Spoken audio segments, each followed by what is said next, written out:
Eco plus का नया आविष्कार eco plus hexa power TMT इसकी प्रीमियम क्वालिटी व उन्नत जंग रोधक क्षमता दे बेजोड़ मजबूती। इको प्लस सीमेंट और स्टील, इस पर है देश को भरोसा। खुदी को आजमाया है तो ये अंदाज आया। तुम में भी मैं हूं शुद्ध प्लस पान मसाला। जब पशुओं को मिलेगा प्यार और मिल्को मोर पशु आहार तो दूध बहेगा, मुनाफा बढ़ेगा। मिल्को मोर पशु आहार।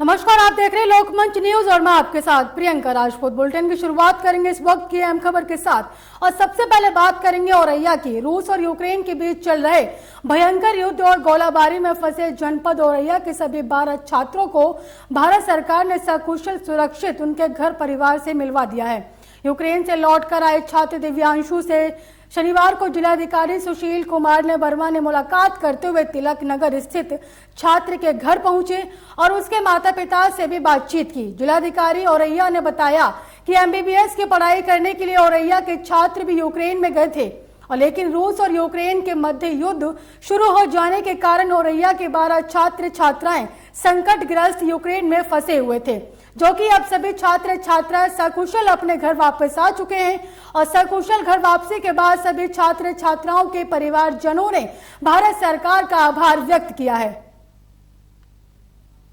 Now I am feel safe।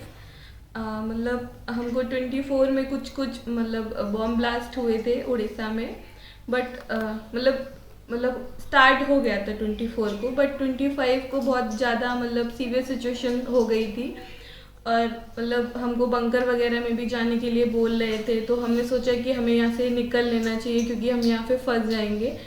तो हम उड़ीसा से निकल लिए। तो हमने मतलब एक बस किया, बस में मतलब 30 मतलब 20 to 30 स्टूडेंट्स बैठे और आगे मतलब बस के फ्रंट पे हमने इंडियन फ्लैग लगा लिया था।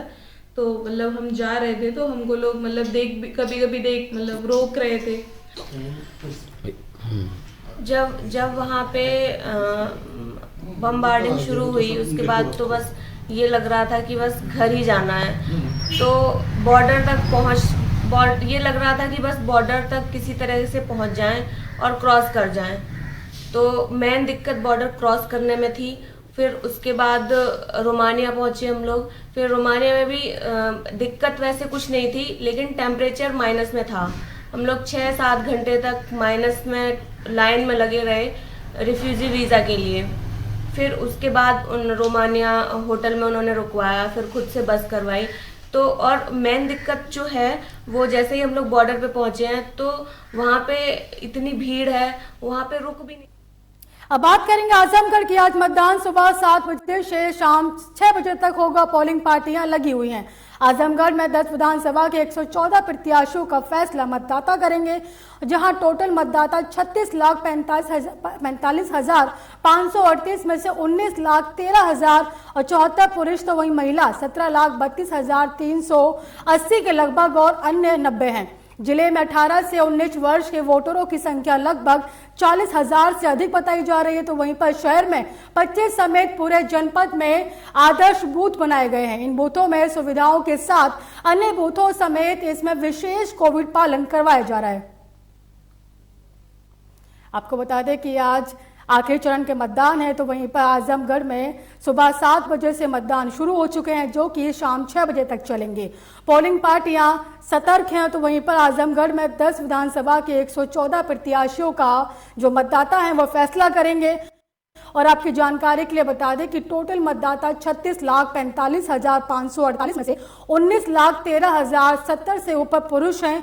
तो वहीं पर महिला की संख्या 17,32,380 के लगभग बताई जा रही है। जिले में 18 से 19 वर्ष के वोटरों की संख्या लगभग 40,000 से ऊपर है। तो शहर में 25 समेत पूरे जनपद में आदर्श बूथ बनाए गए हैं। तो वहीं पर इन बूथों में सुविधाओं के साथ साथ अन्य बूथों समेत इसमें कोविड पालन करवाया जा रहा है।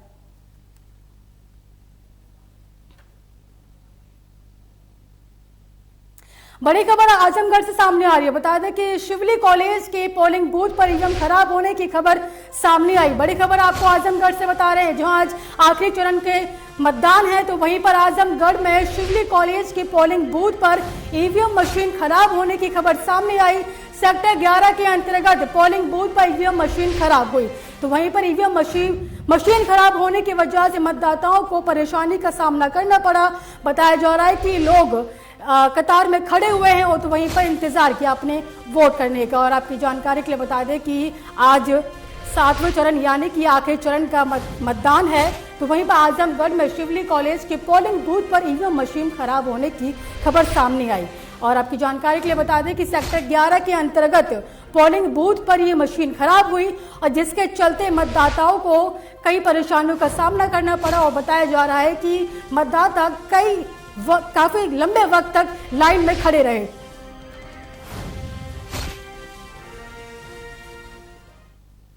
चंदौली से बड़ी खबर आपको बता रहे हैं, अंतिम चरण का मतदान शुरू हो चुका है। बड़ी खबर आपको चंदौली से बता रहे हैं, अंतिम चरण का मतदान शुरू हो चुका है। चंदौली में 9 बजे तक 7.38% के करीब मतदान भी हो चुका है।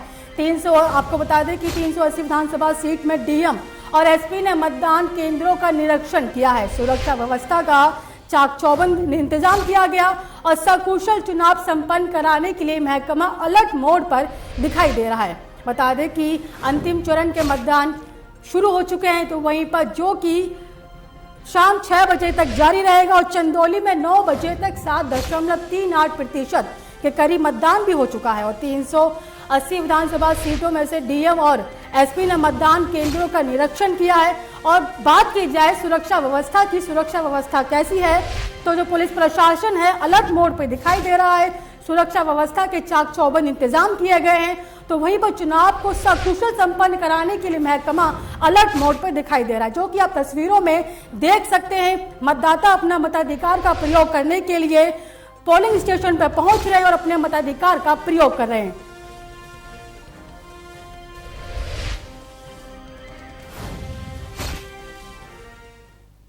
बात करेंगे दमोह की। दमोह के तेजगढ़ में बने शासकीय समुदाय स्वास्थ्य केंद्र से लगी बाउंड्री वॉल के पास लोगों ने अतिक्रमण कर लिया था और जिसकी शिकायत पर स्थानीय लोगों द्वारा कलेक्टर से बात की गई और जिसके चलते पिछले दिनों स्थानीय पटवारी अतिक्रमणकारियों को अतिक्रमण हटाने का आदेश दिया था, लेकिन अतिक्रमणकारियों ने अतिक्रमण नहीं हटाया और इसी के चलते दोपहर नायब तहसीलदार अभिनव साहू दल बल के साथ अतिक्रमण स्थल पर पहुंचे और उन्होंने अतिक्रमणकारियों से अतिक्रमण हटाने का अनुरोध किया।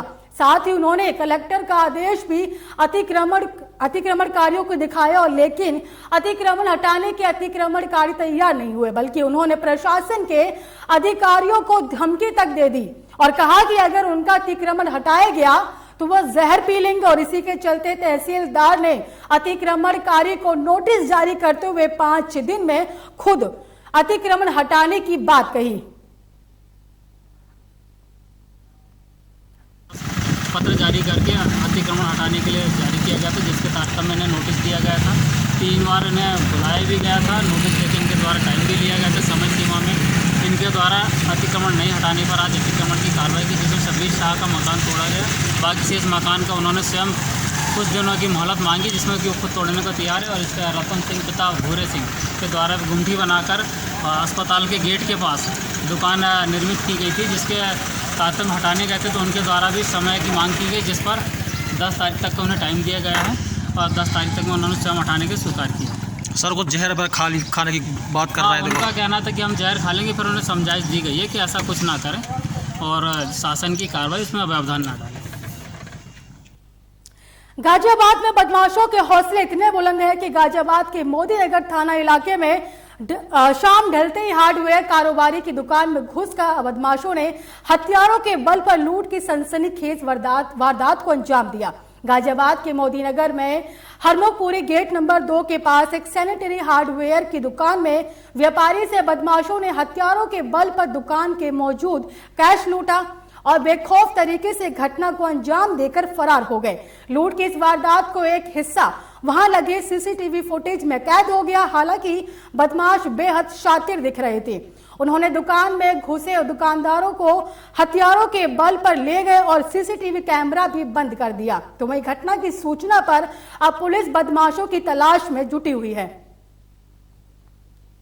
आपको बता दो कि एक खबर गाजियाबाद से सामने आई, जहां लगातार बदमाशों के हौसले बुलंद देखने को मिलते हैं। तो वहीं पर एक और खबर गाजियाबाद से सामने आई, जो कि मोदी नगर थाना इलाके में शाम ढलते ही हार्डवेयर कारोबारी की दुकान में बदमाश पहले घुसे और फिर हथियारों के बल पर सनसनीखेज वारदात को अंजाम दिया। आपकी जानकारी के लिए बता दें कि गाजियाबाद के मोदी नगर में हरमुखखुरी गेट नंबर 2 के पास एक सैनिटरी हार्डवेयर की दुकान में व्यापारी से बदमाशों ने हथियारों के बल पर दुकान में मौजूदा कैश लूटा और बेखौफ तरीके से घटना को अंजाम देकर मौके वारदात से फरार हो गए।